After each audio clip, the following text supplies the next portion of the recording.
నమస్కారం city news కి స్వాగతం. అనుమానాస్పద స్థితిలో లభించిన మహిళ మృతదేహాన్ని స్వాధీనం చేసుకుని మృతికి కారకులైన వెల్లపూడి గ్రామానికి చెందిన చిరంజీవిని అరెస్ట్ చేశామని ఎస్పీ వకుల్ జిందాల్ పేర్కొన్నారు. జిల్లా ఎస్పీ కార్యాలయంలో జరిగిన మీడియా సమావేశంలో ఎస్పీ వకుల్ జిందాల్ మాట్లాడారు. గత 3 సంవత్సరాలుగా మేనాటి మేనకతో వల్లభపురం చిరంజీవి సహజీవనం చేస్తున్నారని తెలిపారు. అయితే చిరంజీవి వేరే యువతిని వివాహం చేసుకుని మేనకను పట్టించుకోవడం లేదని పెద్దలతో పంచాయతీ చేసిందని చెప్పారు. ఆ పంచాయతీకి సంబంధించిన అమౌంట్ ఇచ్చేందుకు గుంటూరుకు వచ్చిన చిరంజీవితో గొడవకు దిగడంతో ఆమెను దుగ్గిరాల కాల్వకట్ట వద్దకు తీసుకెళ్లి హత్య చేశారని పేర్కొన్నారు. దుగ్గిరాల పోలీసుల విచారణలో చిరంజీవి హత్య చేసినట్లుగా గుర్తించి అరెస్ట్ చేశామని తెలిపారు. ఈ కేసులో ప్రతిభ కనపరిచిన సిబ్బందిని ఎస్పీ వకుల్ జిందాల్ అభినందించారు. సో ఈ టెక్నికల్ ఇన్వెస్టిగేషన్ బేసిస్గా అదేవిధంగా ఉన్న విట్నెస్ స్టేట్మెంట్స్ ఆధారంగా ముద్దాయిని నిన్న అరెస్ట్ చేయడం జరిగింది. సో ముద్దాయిని ఈరోజు అరెస్ట్ చేసి రిమాండ్కి పంపించడం జరుగుతుంది. ముద్దాయి దగ్గర నుంచి మొబైల్ ఫోన్ అదేవిధంగా లాడ్జ్ నుంచి ఒక లగేజ్ బ్యాగ్ కూడా స్వాధీనం చేయడం జరిగింది. సో ఈ కేసును చాలా చాకచక్యంగా ఇన్వెస్టిగేట్ చేసిన అదేవిధంగా ముద్దాయిని కనిపెట్టిన దుగ్గిరాల ఎస్ఐ వెంకట్రవి అదేవిధంగా CI Mangalagiri rural Brahmam and వాళ్ళ టీం చాలా బాగా పనిచేశారు. ఇంటర్నెట్ చరిత్రలో సంచలనం సిటీ బ్రాడ్బ్యాండ్. ఇప్పుడు ఇంటింటికి ఇంటర్నెట్, సిటీ నుంచి గ్రామం వరకు అదే స్పీడ్. మీరు ఈ రోజే సిటీ బ్రాడ్బ్యాండ్ కుటుంబంలో చేరండి. అత్యున్నత స్థాయి కార్పొరేట్ వైద్య సేవలు ఇప్పుడు అందరికీ అందుబాటులో. అత్యాధునిక పరికరాలతో అత్యున్నత స్థాయి వైద్య సేవలు అందిస్తున్న హాస్పిటల్ ఆంధ్ర ప్రైమ్ హాస్పిటల్. 25 సంవత్సరాలుగా గౌతమి గ్రూప్ ఆఫ్ ఇన్స్టిట్యూషన్స్ వారిచే నడపబడుతున్న సంస్థ. స్థాపించిన మొదటి సంవత్సరం నుండి 95% ఫలితాలు సాధిస్తున్న విద్యా సంస్థ Shri Gautami degree and PG college. ఉండవల్లిలోని ఉద్రిక్తత నెలకొంది. రాజధాని భూముల పరిశీలనకు వైసీపీ నేతలు అంబటి రాంబాబు, లేళ్ల అప్పిరెడ్డి, పేర్ని నాని, రాజధాని పరిరక్షణ నేతలు వెళ్లడంతో ఉద్రిక్తత నెలకొంది. ఉండవల్లి వద్ద వీరిని టీడీపీ సానుభూతి పరులు అడ్డుకున్నారు. నల్ల బ్యాడ్జీలతో వైసీపీ గో బ్యాక్ అంటూ నినాదాలు చేశారు. ఎమ్మెల్సీ అప్పిరెడ్డి వాహనంపై దాడి చేశారు. రాళ్ల దాడిలో పలువురు పోలీసులకు గాయాలయ్యాయి.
మీరు తప్పండి కెమెరాలో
ప్రభుత్వం ఉండవల్లి రైతులను భయపెట్టి భూములు తీసుకోవాలని చూస్తున్నారని ఉండవల్లి గ్రామస్తులు ఆవేదన వ్యక్తం చేశారు.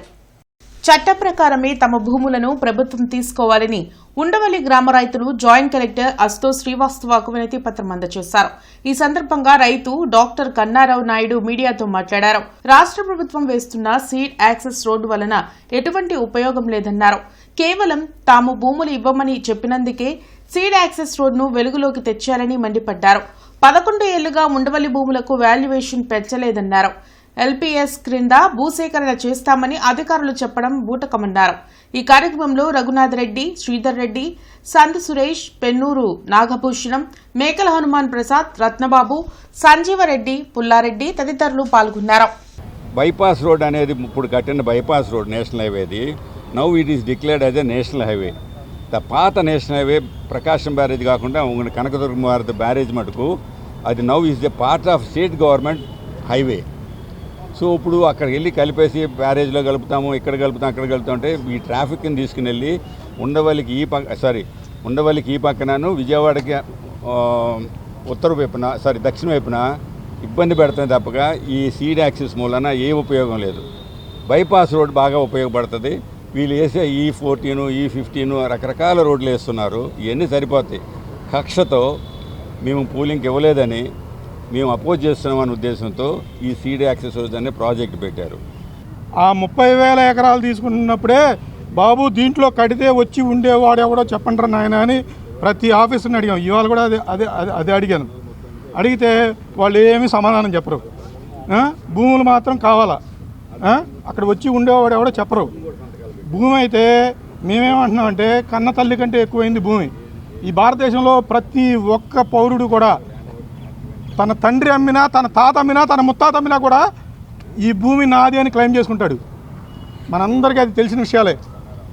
అంత అటాచ్మెంట్ ఉన్న ప్రాంతంలో, అంత అటాచ్మెంట్ ఉన్న దేశంలో మీరు భూములు లాగేసుకుంటాము. రెండోది ఏంటంటే మా ఊళ్ళో 1 ఎకరం పొలం అమ్మితే మా పక్క గ్రామాల్లో అయితేనేమో 5 ఎకరాలు వచ్చేది. సాయంత్రం వాళ్ళు చెప్పే ఇవాళ తుళ్ళూరు ది హెడ్ క్వార్టర్ అన్న మాట్లాడుతున్న తుళ్ళూరు, రాయపూడి ఆ గ్రామాల్లో అయితే 20 ఎకరాల భూమి వచ్చేది. 20 ఎకరాలాడు ఒకటే, ఎకరం ఆడు ఒకటే, మీరందరూ ఇచ్చి తీరాల్సిందే అంటే ఎలా ఇవ్వాలి? ల్యాండ్ భూసేకరణ వల్ల, భూ సమీకరణ వల్ల ఎక్కువగా నష్టపోయింది ఉండవల్లేనండి. ఈ భూ సమీకరణ రాకముందు కూడా 4 సార్లు బలైంది ఉండవల్లే. ఎలా అంటే ఈ ఫ్లడ్ బ్యాంక్స్కి, కొండవీటి వాక్కి, గుంటూరు ఛానల్ కింద, అలాగే కొంత ఉండవల్లి సెంటర్లు R1 జోన్ల కింద కొంత చాలా వరకు ల్యాండ్ పోయిందండి. ఈ ల్యాండ్ పోయింది, ఈ ఉన్నది కొంచెం భూమే. ఈ కొద్ది భూమిలోనే పూలింగ్ పెట్టారు ఫస్ట్లో. మేమేం చెప్పాం, పూలింగ్లో ఉన్నప్పుడు 9.2 ఇచ్చాం, అబ్జెక్షన్ ఇచ్చాం. ఈ 9.2 అబ్జెక్షన్ ఇచ్చిన వాళ్ళ జోలికి మేము రాము. స్వచ్ఛందంగా ల్యాండ్ పూలింగ్లో ఎవరైతే పాల్గొంటారో వాళ్ళ దగ్గరే భూమి తీసుకుంటాం, మిగిలిన వాళ్ళని వదిలిపెడతామని చెప్పేసి ఆ రోజు గవర్నమెంట్ చెప్పింది. కానీ ఈరోజు చేసింది ఏంటంటే, ల్యాండ్ ఎవరైతే 9.2 అబ్జెక్షన్ ఇచ్చారో వాళ్ళందరికీ కూడా వాళ్ళ ల్యాండ్ ఎక్విజిషన్ నోటీసులు పంపించారు. మీరు చెప్పిన మాట మీద స్టాండ్ నిలబడలేదు. ఈరోజు రైతులందరూ అవగమ్య గోచరంగా ఈ అధికారుల చుట్టూ, ఆఫీసుల చుట్టూ తిరగాల్సిన పరిస్థితి వస్తుంది. భావితరాల భవిష్యత్తును దృష్టిలో ఉంచుకొని నవజాత శిశువు నుంచి 5 సంవత్సరాల పిల్లల వరకు రేపు పల్స్ పోలియో చుక్కలు వేయించాలని డిఎంఎడ్హెచ్ఓ విజయలక్ష్మి సూచించారు. నగరంపాలెంలో జరిగిన పల్స్ పోలియో అవగాహన ర్యాలీని ఆమె ప్రారంభించి మాట్లాడారు. జిల్లా వ్యాప్తంగా నవజాత శిశువు నుంచి 5 సంవత్సరాల చిన్నారులు 1,50,600 మంది ఉన్నారని చెప్పారు. 4,012 మంది సిబ్బంది, 8 మొబైల్ టీమ్స్ ని ప్రత్యేకంగా ఏర్పాటు చేశామని చెప్పారు. పిల్లలందరూ కూడాను దగ్గర ఉన్న బూత్లో వచ్చి వ్యాక్సిన్ వేయించుకోవాలని రిక్వెస్ట్ చేస్తున్నాను. సో మనకి మొత్తం వ్యాక్సినేటర్స్ చూసుకుంటే 4,012 మంది ఉన్నారు. అలాగే రూట్ మొబైల్ టీమ్స్ 78 ఉన్నాయి. ఈ mobile teams high risk sites ఎక్కడైతే ఉన్నాయో, ఈ మమెట్స్ కానీ లేదా కన్స్ట్రక్షన్ సైట్స్ అలాంటి చోట ఈ మొబైల్ టీమ్స్ వాళ్ళు వెళ్ళి కవర్ చేయడం జరుగుతుంది. సో అందరినీ నేను రిక్వెస్ట్ చేసేది 0 to 5 years ఉన్న తల్లిదండ్రులు అందరూ కూడాను మీ దగ్గరలో ఉన్న పల్స్ పోలియో బూత్ దగ్గరకు వచ్చి వ్యాక్సినేటర్గా వచ్చి వేయించుకోవాలని రిక్వెస్ట్ చేస్తున్నాను. Thank you. ప్రధాని మోడీ నాయకత్వంలో దేశం అన్ని విధాల అభివృద్ధి పథంలో దూసుకుపోతోందని భారతీయ జనతా పార్టీ మోర్చా రాష్ట్ర అధ్యక్షులు సునీల్ రెడ్డి అన్నారు. గుంటూరులో బీజేపీ యువమోర్చా రాష్ట్ర అధ్యక్షులు సునీల్ రెడ్డి మీడియాతో మాట్లాడారు. కాంగ్రెస్ పాలనకు బీజేపీ పాలనకు మధ్య తేడాను ప్రజలు గమనించారు కాబట్టి వరుసగా మోడీ నాయకత్వంకు మద్దతు ఇస్తూ వస్తున్నారని చెప్పారు. రాష్ట్రంలో ఇచ్చిన ప్రతి హామీని అమలు చేస్తూ కూటమి ప్రభుత్వం ముందుకు సాగుతుందని పేర్కొన్నారు. గత వైసీపీ ప్రభుత్వం వ్యవస్థలను నిర్వీర్యం చేస్తే కూటమి ప్రభుత్వం వాటిని గాడిలో పెడుతూ రాష్ట్రానికి పెట్టుబడులు తీసుకురావడంలో సఫలీకృతం అయిందని వివరించారు. ప్రజా సమస్యలపై అసెంబ్లీకి వచ్చి వైసీపీ ఎందుకు మాట్లాడదని సునీల్ రెడ్డి నిలదీశారు. కార్యక్రమంలో బీజేపీ జిల్లా అధ్యక్షులు తిరుపతిరావు, యువమోర్చా రాష్ట్ర ఉపాధ్యక్షులు ప్రదీప్, ఇతర నాయకులు పాల్గొన్నారు. గత ప్రభుత్వంలో యువకులకు తొడగొట్టడం నేర్పించింది. గత ప్రభుత్వంలో యువకులకు గంజాయి కొట్టడం నేర్పించింది. గత ప్రభుత్వంలో యువకులకు పేకాట శిబిరాలు పర్మిషన్ ఇచ్చింది. కానీ మేమేం చేశామంటే ఈ రాష్ట్రంలో యువకుల్ని ఒక దిశానిర్దేశం చేసి నరేంద్ర మోడీ గారి నాయకత్వంలో అభివృద్ధిని చూపించాం. అభివృద్ధిలో మీరు నడవండి చెప్పాం. అందుకే ఈ రాష్ట్రంలో నరేంద్ర మోడీ గారి నాయకత్వంలో, చంద్రబాబు గారి నాయకత్వంలో, పవన్ కళ్యాణ్ గారి నాయకత్వంలో, మా మంత్రి సత్యకుమార్ గారి నాయకత్వంలో, మా రాష్ట్ర అధ్యక్షుడు పివిఎన్ గారు మాధవ్ గారి నాయకత్వంలో అనేక వందలాది సంస్థల్ని ఇక్కడ తీసుకొచ్చి మీరు పెట్టుబడులు పెట్టండి, ఇక్కడ సంస్థలు పెట్టండి, ఇక్కడ సరైనటువంటి అవకాశాలు మేము ఇస్తాం అనేటువంటి విషయాలు మేము చెప్పాము. స్నేహితుడి నివాసంలో ఒక యువకుడు ఉరివేసుకుని మృతి చెందిన ఘటన పట్టణంలో రంగా కాలనీలో జరిగింది.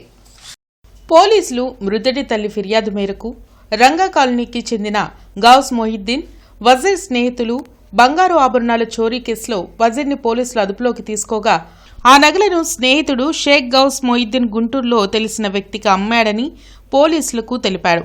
దీంతో కానిస్టేబుల్ శంకర్ గౌస్ మొహిద్దీన్ను విచారణ నిమిత్తం హాజరు కావాలని ఫోన్లో కోరాడు. ఈ క్రమంలో మొహిద్దీన్ కాలనీలోనే మరో స్నేహితుడి గృహంలో ఉరివేసుకొని ఆత్మహత్య చేసుకున్నాడు.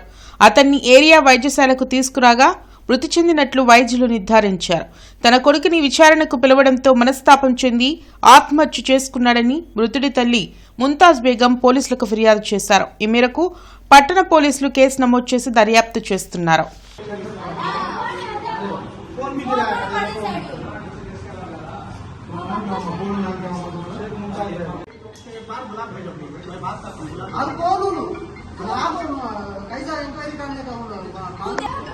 వాడు ఇంటి దగ్గర ఉన్నా కూడా ఏం ఇంకా జరిగేది కాదు. వెళ్ళేవాడు నలుగురితో పాటు మాట్లాడేవాడు, మీరు వచ్చేవాడు, సంగతి పెట్టి తీసుకొచ్చి భయపడతాడా, మా కాడ ఏమున్నా లేకుండా నువ్వు భయపడతాడా? మీరు తల్లితో నేను లేను, నేను షాప్ పని మీద బయటికి వెళ్ళున్నా, నేను సాయంత్రం 11 వస్తాను. అటువంటిది ఏం జరిగింది? ఇప్పుడు పిల్లడు చచ్చిపోయాడని కూడా నాకు చెప్పరా. వాడు మా అమ్మాయిని ప్రమాణ పూర్తి చదువుతున్నాడు. మా అమ్మాయికి కాసేపు ఫోన్ చేస్తున్నా. ఏంటంటే ఆ మాట్లాడుతున్నాళ్ళే నాన్న, నువ్వు చిన్నగా అమరావతి వందగా చెప్పా. వచ్చా నేను హడావుడిగా వచ్చా. ఏమైందో తెలియదు. ఇంటర్నెట్ చరిత్రలో సంచలనం సిటీ బ్రాడ్బ్యాండ్. ఇప్పుడు ఇంటింటికి ఇంటర్నెట్, సిటీ నుంచి గ్రామం వరకు అదే స్పీడ్. మీరు ఈ రోజే సిటీ బ్రాడ్బ్యాండ్ కుటుంబంలో చేరండి. అత్యున్నత స్థాయి కార్పొరేట్ వైద్య సేవలు ఇప్పుడు అందరికీ అందుబాటులో. అత్యాధునిక పరికరాలతో అత్యున్నత స్థాయి వైద్య సేవలు అందిస్తున్న హాస్పిటల్ ఆంధ్ర ప్రైమ్ హాస్పిటల్. 25 సంవత్సరాలుగా గౌతమి గ్రూప్ ఆఫ్ ఇన్స్టిట్యూషన్స్ వారిచే నడపబడుతున్న సంస్థ. స్థాపించిన మొదటి సంవత్సరం నుండి 95% ఫలితాలు సాధిస్తున్న విద్యా సంస్థ Shri Gautami degree and PG college. రాష్ట్రంలో గంజాయి సాగును జీరో కల్టివేషన్ స్థాయికి తీసుకువచ్చామని హోంమంత్రి అనిత తెలిపారు. టెక్నాలజీని వినియోగిస్తూ ఇతర రాష్ట్రాల నుంచి ఏపీలోకి వచ్చే గంజాయి రవాణాను పూర్తిగా అడ్డుకోవడమే లక్ష్యమని స్పష్టం చేశారు. రాష్ట్రంలో గంజాయి, డ్రగ్స్ అక్రమ రవాణా వినియోగాన్ని అడ్డుకునేందుకు ఏర్పాటు చేసిన ఈగల్ టీం ఇతర రాష్ట్రాలకు ఆదర్శంగా నిలిచిందని రాష్ట్ర హోంమంత్రి మంగళపూడి అనిత తెలిపారు. మంగళగిరిలోని ఈగల్ ప్రధాన కార్యాలయంలో అంతర్జాతీయ మాదక ద్రవ్యాల వినియోగం, అక్రమ రవాణా వ్యతిరేక దినోత్సవం సందర్భంగా ప్రత్యేక కార్యక్రమం నిర్వహించారు. ఈగల్ టాస్క్ ఫోర్స్లో ప్రతిభ కనబర్చిన వారికి ఎక్సలెన్స్ అవార్డులను ప్రదానం చేశారు. గంజాయి వినియోగాన్ని గుర్తించేందుకు యూరిన్ ఆధారిత ప్రత్యేక కిట్స్ అందుబాటులోకి తెచ్చామన్నారు. డ్రగ్స్, గంజాయి వినియోగంపై ఎక్కడికక్కడ అవగాహన కార్యక్రమాలను ఈగల్ ఐజీ ఆర్కే రవికృష్ణ ఆధ్వర్యంలో నిర్వహిస్తున్నట్లు వెల్లడించారు. సైబర్ నేరాలు మహమ్మారిలా మారాయని ప్రతి జిల్లాలో సైబర్ క్రైమ్ పోలీస్ స్టేషన్ ఏర్పాటుకు చర్యలు చేపట్టినట్లు మంత్రి అనిత వివరించారు. ఏదైనా ఎక్కడైనా ఇలాంటి ఈగల్కి సంబంధించి, గాంజాకి సంబంధించి దొరికిన వెంటనే మేము నియర్ బై పోలీస్ స్టేషన్కి అన్నది మేము అక్కడ చెప్తాం. ఇన్ కేస్ అక్కడ వాళ్ళు తీసుకున్న కన్సెప్షన్ చేసిన తర్వాత కానీ ట్రాన్స్పోర్ట్లో దొరికితే డెఫినెట్గా వాళ్ళు రిమాండ్ పెట్టుకుంటారు.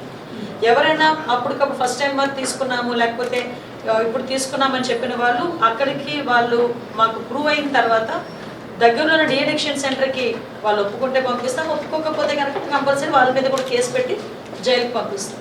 సో దట్ ఇది ప్రొసీజర్ నడుస్తుంది.